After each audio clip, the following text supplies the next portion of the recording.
আরে সবাই আছে নাকি দেখেছি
We welcome you all for the first technical session of this today conference.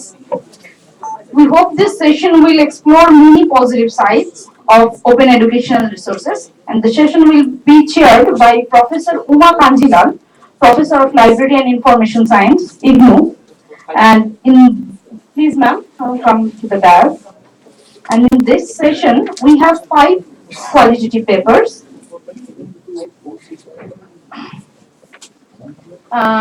Netaji Dotto, yes, present. Shambhu Dotto, Pulok Nanjan Noskar, please raise your hand. Mrs. Rosalind Rao and Shubhrojit Dotto, yes. all are present. Yes, all of us.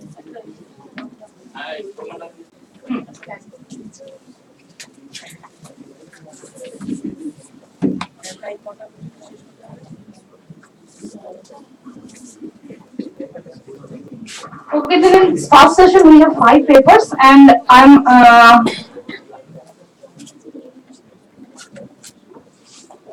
ma'am, over to you for this session.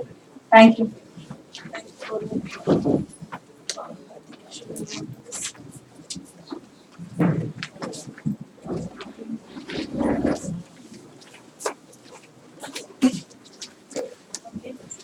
So we start with the first technical session. We have 4 papers in this. I think I'll not take much time already. I have whatever topic was to be covered, I have already covered myself. So in my keynote address. So I think let's listen to the speakers. In fact, so we have 2 speakers in this. So to start with, we have open education resource OER as gateway of lifelong learning, the role of ESP. So I request Subhas to please come over, and I'll be giving you 10 minutes for presentation and 5 minutes for discussions interactions. Good afternoon, everybody. Respected Chairperson, good afternoon, everybody. The topic is Open Educational Resources as Gateway of Lifelong Learning, the role of UNESCO. This is the 5 focal points of knowledge paradigm: easy access to knowledge, all levels and forms of knowledge, effective creation, application of knowledge system and services like e-governance.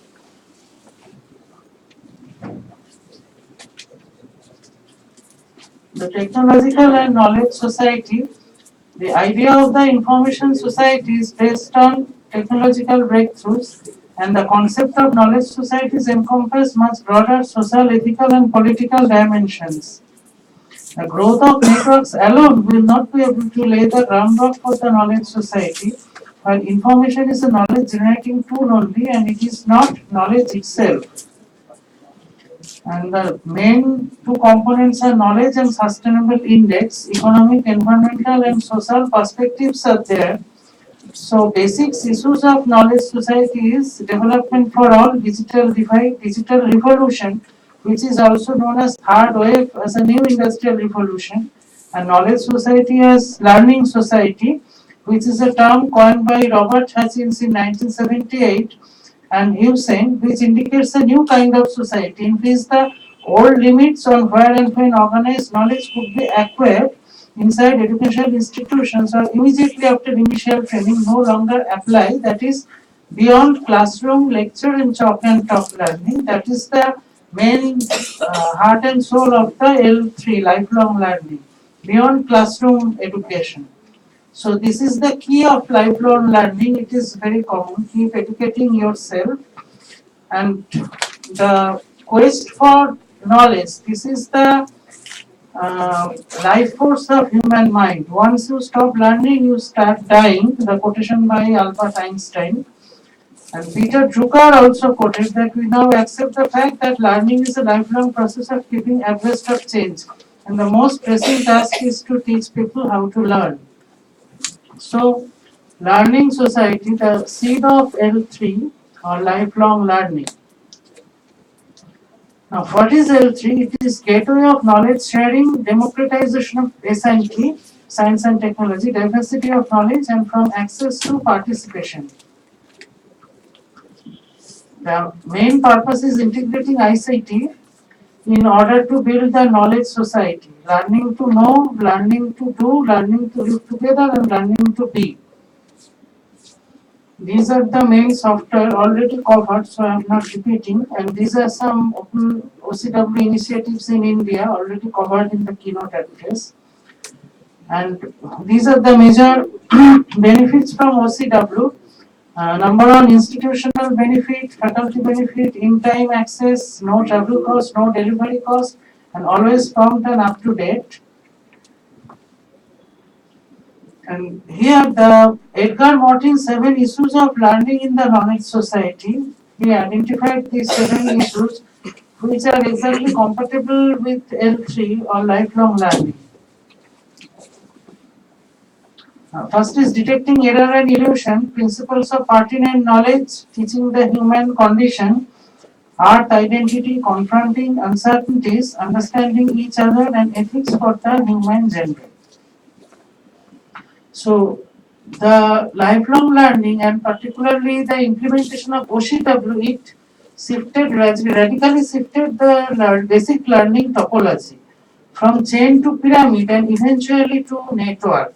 That is the traditional learning was based on chain system and then hierarchical system, but network learning, this is the crux of the situation, which includes the network learning, includes nodes, complexity, several paths from one to many nodes, which are interactive, subnetwork, circulation through inter and intra-network, and changes in hierarchies. Collaborative work, it is the basis, which includes communication, collaboration, collective learning, collective competencies, collective memory, and collective intelligence. And role of UNESCO.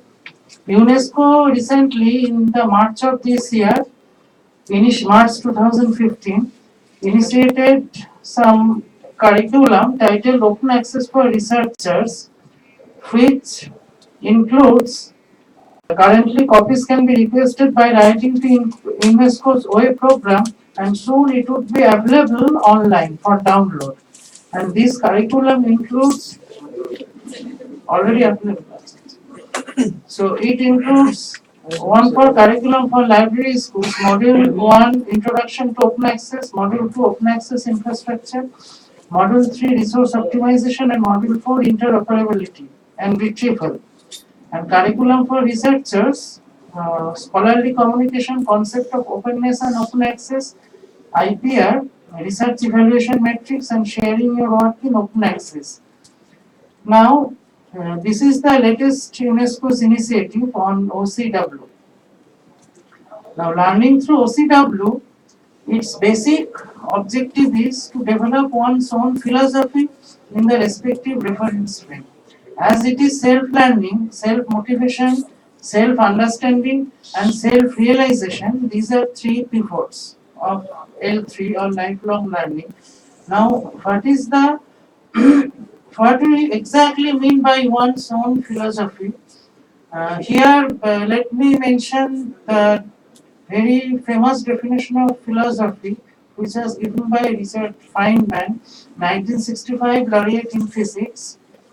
And once in the college essay competition on philosophy, Richard Feynman wrote these few lines about the definition what philosophy is. And this is very famous line we all know. And basic thing is on that. You have to become on that from ourselves, from within our conscience, within our soul. And that is there lies the crux of learning. There lies the main driving force of learning. So here, yes? Okay. So learning through OCW, these are again the last issue. This is the major questions. One is freedom of thought, freedom of expression, and freedom of sharing of knowledge. Whether OCW technological problems are there, open courseware are available, etc. But whether people will be able to freely share the knowledge and freedom of expression, these are there.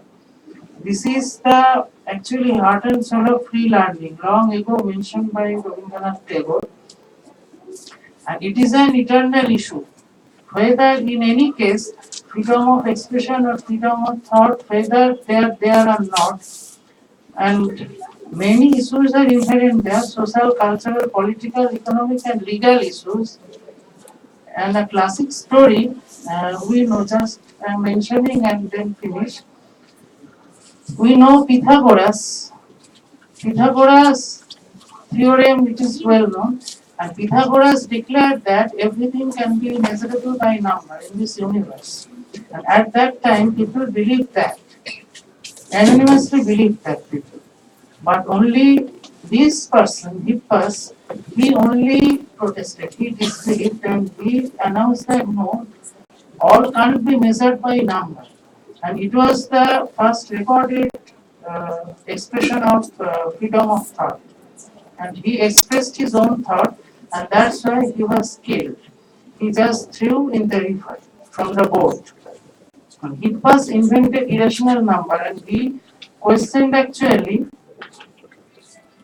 that if this is his question from two sides of triangle, if one side is 3, one side is 4 centimeter, the hypotenuse should be 5 centimeter. But if one side is 1 and perpendicular and bases are 1 and 1 centimeter, what would be hypotenuse? Root 2. And he discovered it, whose value is still unknown. What is the final digit of root 2? And only few years back, the 10 million digit was discovered by two NASA scientists. So this is the question, that whether freedom of expression would be preserved, freedom of thought, freedom of sharing of knowledge would be there in any case.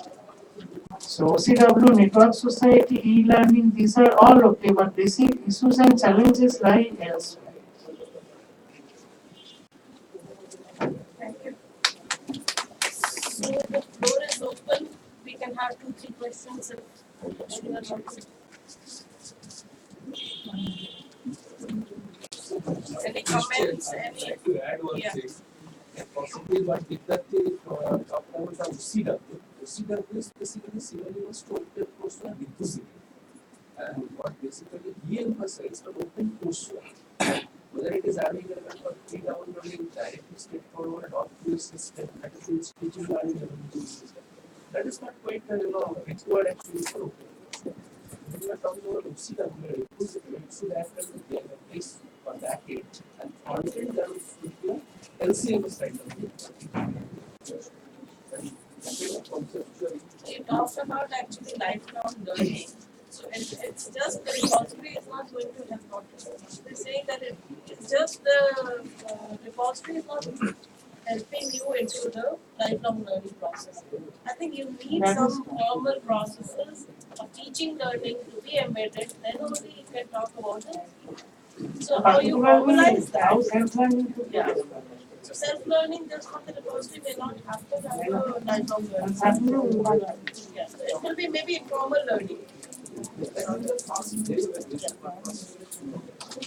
Any other questions, comments, suggestions? Yes, no? Okay. Thank you. So we move on to the next presenter. Shamba Dapto. Shambo. Shambo. Shambo. Oh no, Shambo. Sambo. Okay, so this paper is on concept of openness and open education and information.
Thank you, Gordon.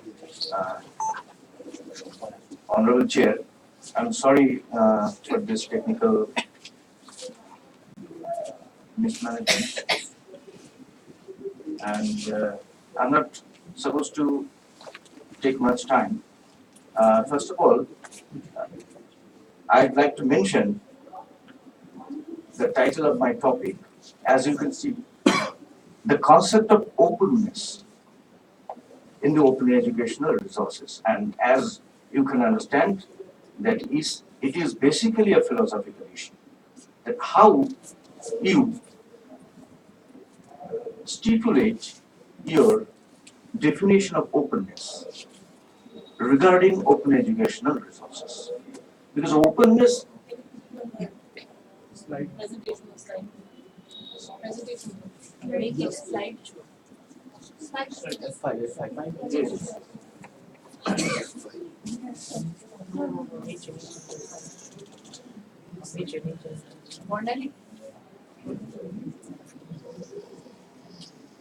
so I can take you from the keynote address made by our honorable distinguished guests. I remember one mentioned the role of UNESCO, as everybody knows. In 2002 forum, open educational resources were defined as technology-enabled open provision of educational resources for consultation, use and adaptation by a community of users for non-commercial purposes. Now, I find this definition a stipulative one. As you know, stipulative definition cannot be right or wrong. It is just a way of defining an issue in a way you want. Now, consider these issues now.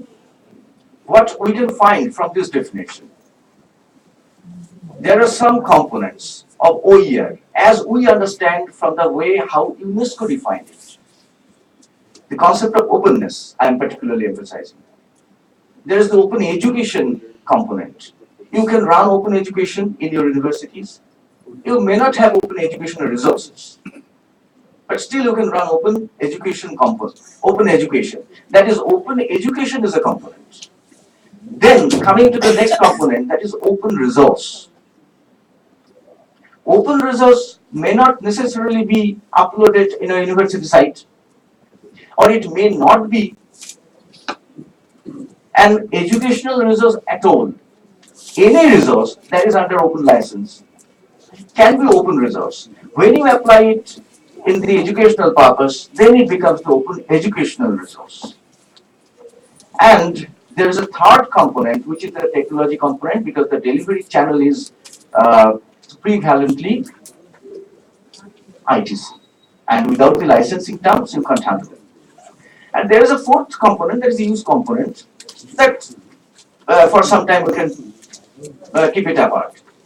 Now, what I would like to mention here is that all these open components carry their own independent significance. Open education, you have its own philosophy. Why do you offer your open courses? Then open resource, it has got its own philosophy. Open technology, that is also carrying its own significance. And when coming to the open educational resource, we are actually combining the best part or the optimum part of these philosophies in a synergy. How we rather formulate our open educational resources module. And ultimately the question that is to be asked is how open it is actually. For the past 2 years, my research interest centered on the rather a philosophical issue, which is a newly developing issue. I would mention later. That is the philosophy of information, initiated by Professor Luciano Floridi, Oxford University. And I would like to relate this openness issue with the philosophy of information and its subdomain, information ethics. Coming to that later, but first let me explain some these components one by one. First, some lexical meanings. Anybody who consult any language dictionary, suppose Advanced Learner's Dictionary by A.S. Hornby, you will find a number of meanings. 10 usages. Take it for granted. Now I find 3 usages, 3 particular meanings are very important insofar as our issue is concerned about openness. One meaning is not hidden. You go to the dictionary and you find this meanings, not hidden. Now applying to the resources, what does this word signify? Resources are not intended to be kept back from the greater learner community. That is how OER is open. Number 2, it is public. It is a public property. Open to all as a public property and recommendable to be residing in the public domain. Already you have mentioned. And now not protected. I don't know whether these meanings apply with all and full of its strengths to open educational resources. That may be a matter of debate, because there are the gradations of the Creative Commons licensing terms. But initially not protected, that relates to the open license. One thing I'd like to mention, that is, okay, coming to that later. Now, first, let me proceed rather methodically. First, the open education component. There are the 6 characteristics. You can refer to the distance learning portal. I have actually gathered these 6 points from there. One is open accessibility. That is, anybody can have access to the open education, regardless of caste, sex, creed, or whatever. Number 2, freedom of time. You can move, you can proceed at your own pace. In IGNOU, in NSOU, or wherever you have the slab, or that is, you can complete, you can take, suppose your registration is valid for 4 years, you can take 2 papers in 1 year, 2 more papers next year, like this. Issues are known. Freedom of pace relates to freedom of time. Oh, freedom of time, it also signifies another thing. Freedom of time means it doesn't necessarily bring you to the institution. You don't have to attend from 10 to 5. You can read after you have come back from your workplace at 8 p.m., at 12 a.m. That is also your freedom of time, insofar as the ideal openness is concerned. Freedom of place, as you know, I've already mentioned. You can install your, you can have your PC in your home. Then open programming. If this programming doesn't have anything to do with the computer programming, open programming means the course you have prepared, your program, the material, the arrangement, the methodology you have followed in preparing the modules, etc. Rather open programming. It ascertains some kind of previous knowledge, which is pre-knowledge, how far you have already read, how far you have already learned in a particular domain of knowledge, etc. And then open to people. It has to be open to people. Next, there is the open knowledge, open resource part.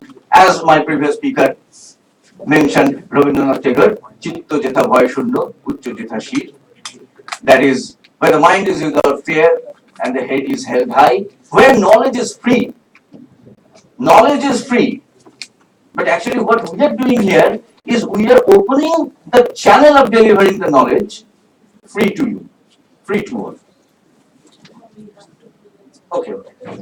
So, and then the open technology issue, open license and open format, that is issues must discuss. One thing I'd like to mention here, that is, one concept is very important, which I don't know whether someone is going to mention it later. That is copyright, you all know, but what is copyleft? Copyleft. That is, I don't have much time to discuss it, but it is a play with the word copyright, and copyleft left gives you some legal frames to use the materials, all that. So these issues have to be incorporated. Now, 2 things. Now, openness. Or sometimes we relate openness with freedom. Free. Open is free. Open resource, free resource. Open use, free use. But how? What does this word free means? There are 2 things.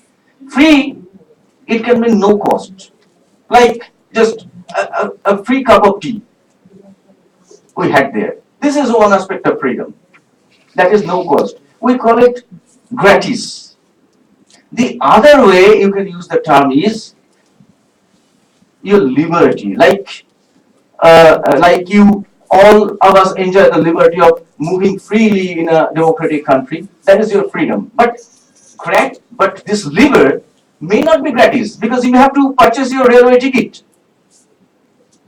So these 2 kinds of freedoms are there. So open educational resources, whether it will be given free, that is free of cost, or it will be given the user will be given liberty to do whatever. It depends on the licensing terms. Creative Commons, it has share alike or whatever. The provenance and openness balance. Provenance, that means you are giving the attribution. It needs attribution. And openness. We are moving from, as ma'am has shown in her presentation, we are moving to from what to what. Don't have much time, so please pardon me. So openness, open or free software is a very related issues. So we have the four kind of freedom related to it. That is freedom 0 to freedom 3. Now, a very brief mention will be made on open information OER ethics. That is information ethics. I would like to relate these two issues. Now, there is ethics in education. There is ethics of open resources and its use. Ethics of open technology. And ultimately there is computer ethics, there is cyber ethics, and ultimately as a broader term there is information ethics, which is a part of philosophy of information, which is a newly developing area, actually mainly developed by Professor Luciano Floridi, Professor of Philosophy and Ethics of Information, Oxford University, UK. Two seminal papers are mentioned here. Now, LIS has been, there is a tendency to term LIS as applied philosophy of information. You are the scholars here before me, so anybody can check these papers and understand the issues. So, I'm afraid that time is running out, and I shouldn't take much time to discuss all the issues. So let me conclude by saying that perhaps it is necessary to understand at a level of abstraction. What level of abstraction we understand our issues? This philosophical conception is very necessary before you undertake any such program. What particular connotation you want to attach with your openness? Actually, how open we actually are. There are some problems, but when we are thinking philosophically and we are thinking, we are relating with the philosophical terms, we have to make the gradations of our openness, how open we are, and what philosophical background we have to consider. So, ultimately, uh, I'd like to say thank you to all of you. Already, I'm late for the next speaker. So, and thank you for giving me a chance for presenting here. Okay, thank you very much. Thank you very much. I think this opens up a big issue. I think what he talks about information ethics and OER ethics, whole area of research, someone to be working on that. Because Actually, I've been working for past 2 years, but not actually related to this issue. But I just wanted to relate this open educational issue, the ethics of open education with information ethics. So that is a part of philosophy of information. opens up another avenue. I think it's a serious work can be done. I think it's who are there, they think in terms of some research work. So we have the floor open. So any comments? Please. Myself, Dr. Subhas from University of Netaji. Practically speaking, what you say is okay, fine. But what I actually think that in fact, each and every time you were mentioning stipulated, you were actually giving stipulated. So stipulation and reality, whenever you were actually talking about philosophy. So as me being the author, so are you starting with the stipulation or rather you are going beyond of that stipulation? No, what I have done is, I think I've made it clear that the definition, the way we are using OER, the way UNESCO has defined OER is stipulative definition. Definition has, as you know, and certainly I have gone beyond. Yes, you've gone beyond, but I just want to know that one. So how far you are actually saying that one you are rather going out of this stipulation? That is, what's your view regarding this philosophy, or rather, have you any construct of that one that is, these are stipulations, I am going out of that. Is this No, the construction part are for the technical people. I just wanted to raise some philosophical issues, and actually, which I didn't discuss here, is that which is my main focus of research for the past 2 years is the philosophy of information, and it is open for your consideration. Another thing is that you mentioned open, right? And you mentioned that one open source or rather software also you brought that one. And then again you actually gone to stipulation. So my point is that are you shifting? Are you rather in a idea rather the open concept in software is rather changed for this open educational resources? Is there a kind of shift or rather change, some bit of change? See, I didn't I didn't actually shift to stipulation. I first mentioned the stipulation. How UNESCO definition is stipulative definition. It cannot be right or wrong. It is just the way how UNESCO mentioned it. But then I discussed the openness issue as I see it. I look at it. So you talked about freedom and you talked about liberty. Yeah, exactly. Like free beer, freedom. Fine. What should be the nature of open education resources? No, nature of open education resources is not. I am the sole man to decide here. It's a policy issue. No, it's a policy issue. The Harvard University Take this debate later on. for Harvard University the policy issue is different. For Banaras University the policy issue is there. Basically, what he wants to say is that that stipulation gives you the framework, but how you interpret that is something. One particular phrase is missing, Saptarshi. So it's freedom, but for any lawful. Yeah. You add, it's freedom. The ethical thing comes in. Yes, of course. That is why ethics is there. How we use it. But I didn't discuss all this. But there is one thing, sir. That is, it is also said that you can use it for any non-commercial purpose. But there are softwares, there are websites. They are allowing you to use your material commercially even. But in India, culture is that. Commercially even. But when Harvard University, when Bernali prepares a material, or Professor Ma'am prepares a material, they mention the copyright at the back of the material page, at the back title page. So these are the policy issues. So I am not the fit person to discuss the policy issues because I am actually concentrating on the philosophy, and what I didn't mention is the philosophy of information. That is the bigger part. The idea is great, but time is very brief. We'll rather sit personally. But I have another question, sir. Thank you very much. No, I have another question. Now, in one of your slides, sure. Okay, Because if questions are there, that needs to be answered. Yes. So, in one of your slides, it was mentioned that freedom of accessibility and freedom of people or to people was there. What do you mean by that? Well, freedom of accessibility means not all the courses are open to you or accessible by you in any regular university. Suppose in our state, you can't probably have a master's degree unless you have an honors degree. I need a comparison. Like, freedom of people. Accessibility is basically doing something. Yeah. When, sir, It's basically differently able. Yeah. It's not access. Accessibility. No, accessibility also has a various Different- shades of. various shades of meaning, sir. And what I did, I just quoted from their website. So there may be many connotations. I just quoted from their website. I just mentioned a citation, Open University, Open Course portal. So we talk about, like, if you say that it's open at your own pace and time.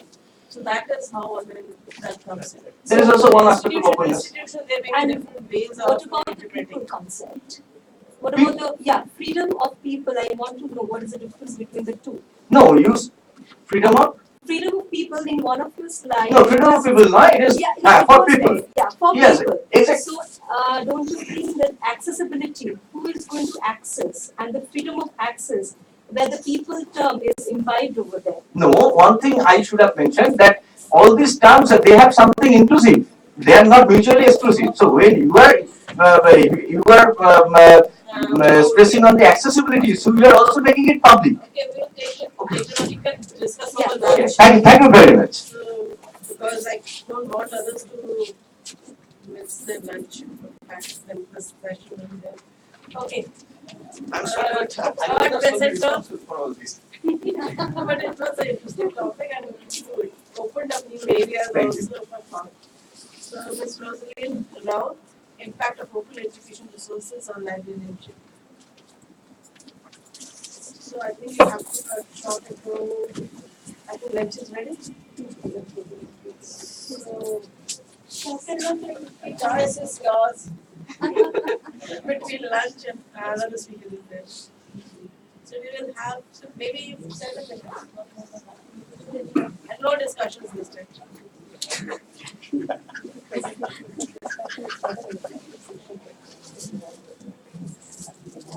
So I'm just discussing the issues arise because library professionals with the introduction of open educational resources. So my topic entitled with impact of open educational resources on librarians. So all these things are already discussed and just want to highlight them.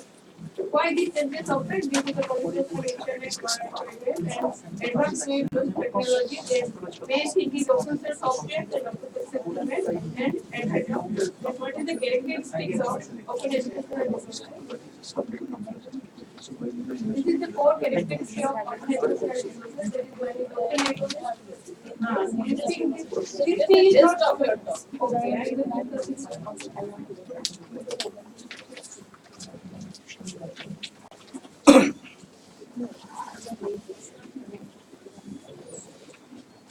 So these are the open skills for the library professionals. They can increase or they can enhance their collection with the improvement of open educational resources. Then they can provide references and resource services for users seeking open educational resources and efficient tool to disseminate. Not only it is a source, librarians can use it and they can provide it in a provide to they can provide the information. Some value. Value addition and they can provide education to the how to use them. Then facilitate open and distance learning education.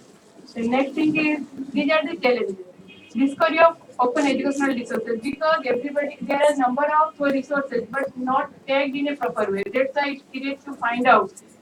The next thing is evaluate and select. It is the qualitative aspect. Then how the librarians find and according to user's point of view, take it is and consider the different criteria: quality, accuracy of content, reputation of author and institution, accessibility and fitness for the purpose. The quality is very much considered because there is no proper standard to evaluate the quality of open educational resources. And third thing is copyright and licensing. There is lack of awareness about the copyright and licensing among the users, and it is not possible also to carry out all the terms and concepts and practically difficulties for obtaining the rights. And there is cost is there. That is on part of library. It is we have to take into consideration how the materials is there incompatibility between the courses and different licenses. And then again, another issue is management of open educational repositories. For consideration, how to store and disseminate. There are a lot of information are already there. Whether we should put in our website or institutional repository or have to take in learning management software. Where we have to include it in it and how we provide access to our users. For that, we need some mechanism and tagging and metadata system representation developed. These are the things you have to take into consideration for management of open education repositories. Then preservation issue. Digital preservation primarily concerns with standards issues like encoding, data formats, and representation schemes for storage, bibliographic control, displaying. These are the things. These are create challenges before library professionals. So what they have to do for promote open educational resources. This is I am concluding. Although there are growing number of open resources, therefore, it is high time for library professionals to take active part and promote open educational resources movement to remain informed about ongoing developments. First of all, to inform others, they have to enlist their self and they should join and read, subscribe to appropriate blogs, electronic discussion lists, and social networks. They should create awareness of open educational resources in general by preparing appropriate guides for the user. Improve collection development by procuring open educational resources along with the other electronic resources. Encourage faculty and students to create the repository in order to increase usage of open educational resources. They could include it in the library of art. Curate operate open educational material by preparing metadata and resources. Educate users about copyright issues, licensing schemes, and usage of open educational resources. Okay, thank you. And not very curious and on dotted lines and that. So thank you very much. I think we are not taking anything for discussion maybe later on. So I will request the full presenter to go to the speaking on role of national repository of open education resources in our OER and other legal issues in OER.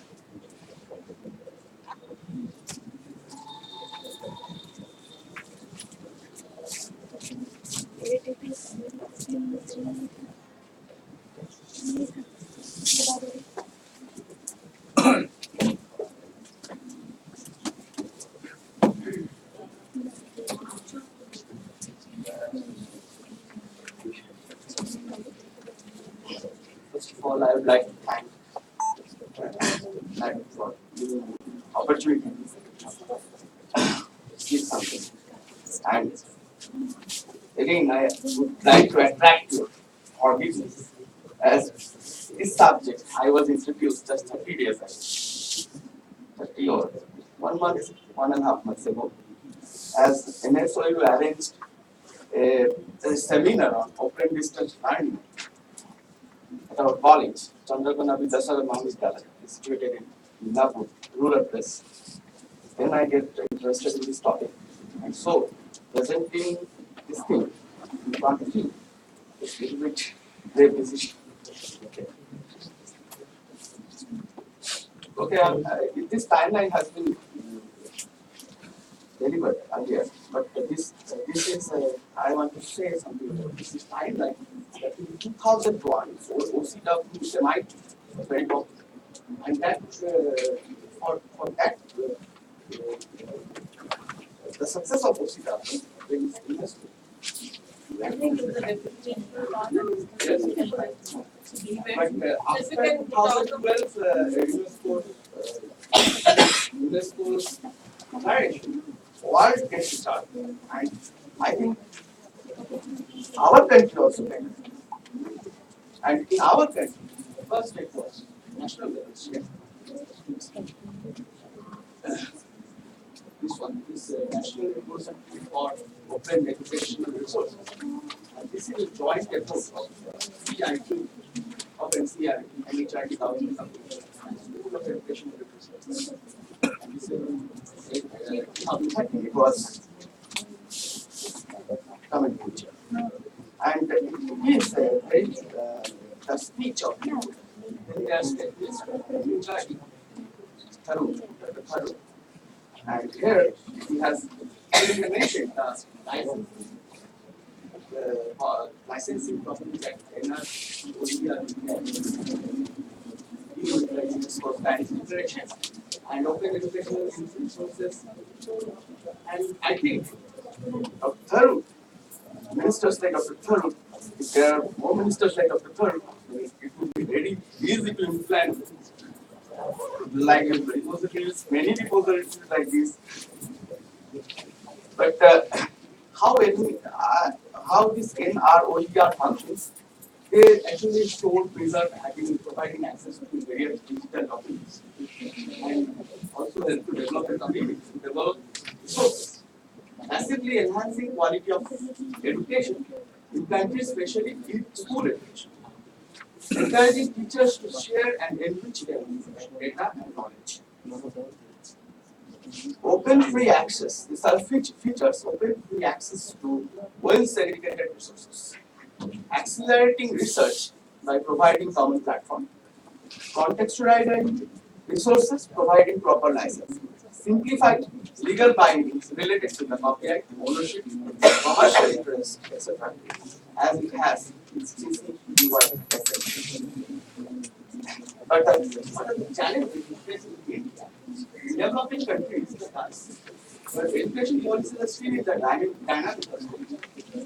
Implementation of OER in three-tier education system is really a challenge. People working in developing OER and operating OER are very few. In higher education, it has very small concepts. School I education, just not agree with your statement. It's wrong statement. Higher education major contribution is coming. okay. School education is still facing lack of trained teachers who may use that resources under OER. Contributors are confused to licensing systems. Whether how much teachers are interested to share their own materials. Interest and last one is I am teaching in a rural college and internet speed, although that is 3G or 4G, but internet speed is really an issue. As that speed is not enough for downloading videos or streaming live broadcasting. However, text-based resources are really helpful as these are small size and PDF, portable document format. Files, these are small size format, it can be downloaded. What OER can do in science education? Actually, all science education has 50% dependence on the laboratory experience. Virtual lab, because software and computer science. Interfacing with remote computers where devices and equipments are attached. Example, an initiative taken by Indian, Nuclear Science Center, and this is a project of SCI by Dr. Ajit. And last thing, video, we must have video for experimentation. We must have video providing activities. You are you didn't. Okay, I am completing that. If you are showing some experiment with a microchip, then you cannot do the simple video format large and high definition. And this is how to do an experiment in distance. And that is what the interesting model. You can do the experiment, but the devices are at distance. But you can do experiment on computer. And how open is open licensing? That has been discussed thoroughly. And this one is the matrix. How many possible licensing are there? As it enters into a social network community, and I am a strong believer of time, that's why I think the resources which are not up to the mark will be eliminated as we go. And that my dream is that exploration growth. Thanks for listening. Thanks. So we also have fifth presenter, Ranjan Nasir, going to speak on open course and initiatives, opportunities and challenges. You have 5 minutes.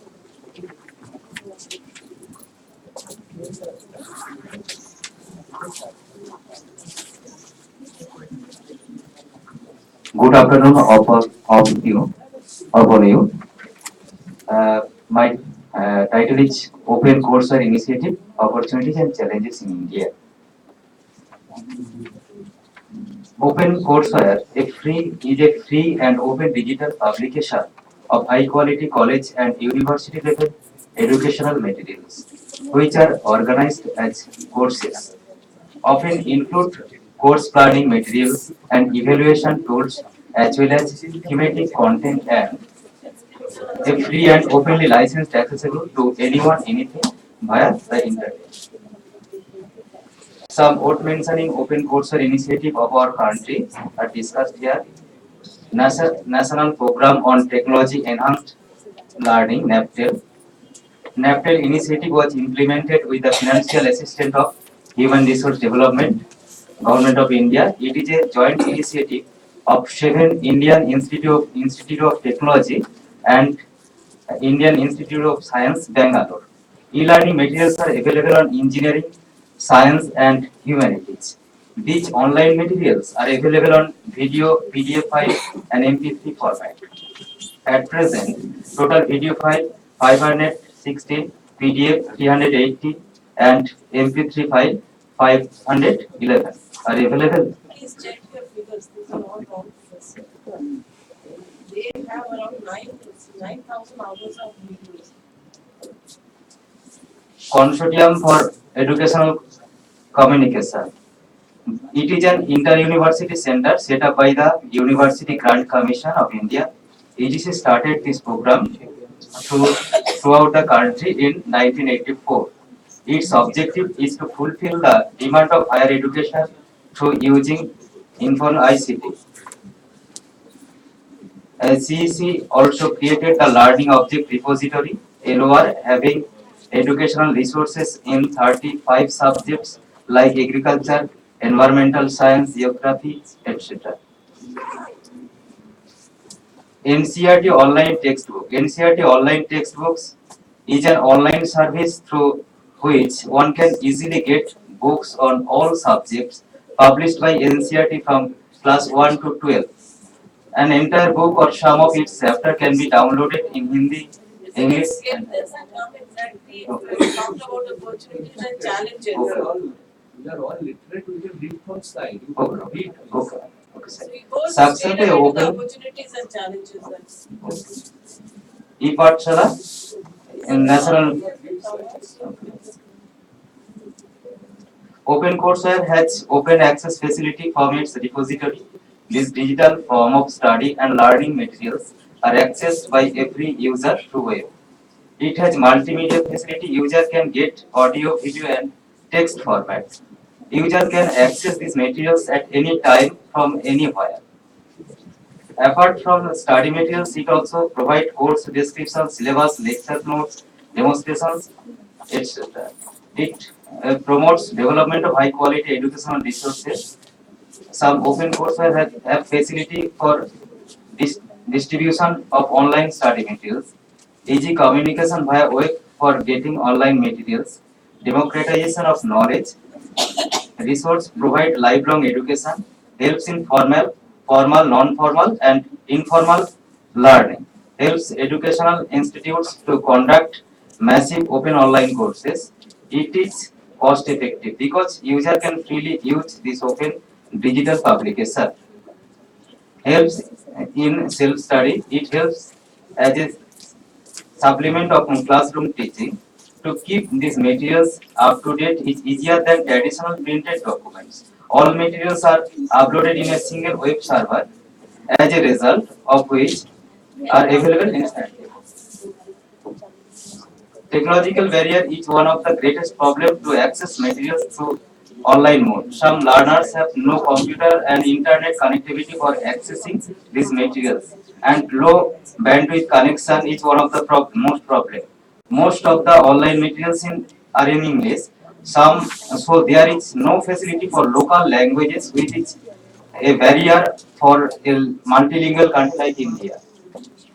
The creation of and maintenance of comprehensive open courseware required substantial human labor. So many resource persons are not willing to prepare study materials free of cost. Copyright issue is a big problem. People who can are we just move on to the this type of open courseware is of utmost importance for a developing country like India. These kinds of initiatives enrich our field of education, and its acceptability will surely continue to increase in future. Thank you. Thank you very much. So if I will give one or two questions for the last three speakers, if anyone now you want to put in some comments, some observations, but don't hold back the lunch for now. According to this presentation, I would like to end with your presentation by not giving one fact that everybody I think so far covered different repositories available in India, but you people miss badly one thing coming in a big way, that is e-Vasta. E-Vasta is a recent project of Ministry of Education. The beauty of that particular project is that you can create a pack of coursework. So the moment that you select the class 8 coursework, so all video, textbook, related material of class 9 that will be available. So please explore that also. Law.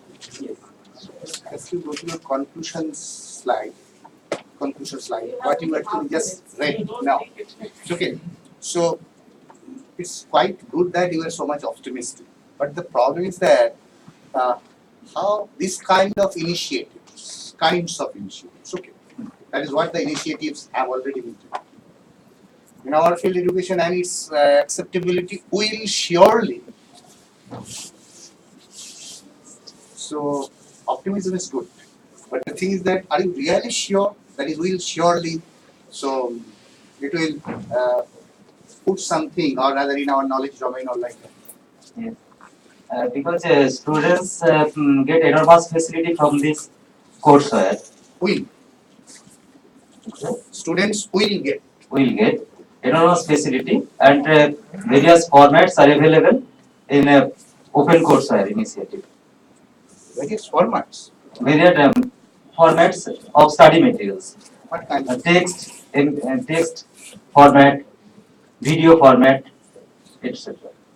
Okay, I think let's conclude now. Okay, thank you. Because I have been warned number of times and now it's time to wind up. So we had actually a variety of presentations. First two presentations more on the definition style, more on the concept side. Then we had some like discussions on open courseware initiative, NROER, as well as the impact of open education resources, especially in terms of libraries. I think we are in a very initial stages when we talk about OER. Worldwide, it has spread like everything. And now even Netaji in a big way is supporting OER and OER policies there now in institutions. As you saw that open universities, they are coming up with their own OER policies. I think in future, lot is to come. But how we use it and add value, that is something needs to be seen.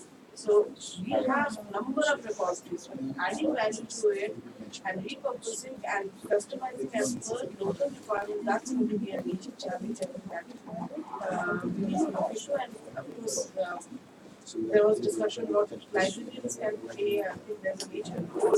I think when we talk about consolidation of information, where librarians can play a great role, and I mean, when we talk, whether we talk about metadata or designing an interface for searching and all those things. So I think with this we'll conclude this session. So I'd like to thank all the presenters and for the interesting discussions that we had from the group. Thank you. Thank you, ma'am. On behalf of the School of Social Studies and I want my sincere thanks to CS Kamala directly from the Qatar morning and again just lunch is ready. We are lagging behind by 30 minutes. So we should start 3 o'clock. Please assemble there at 3 o'clock.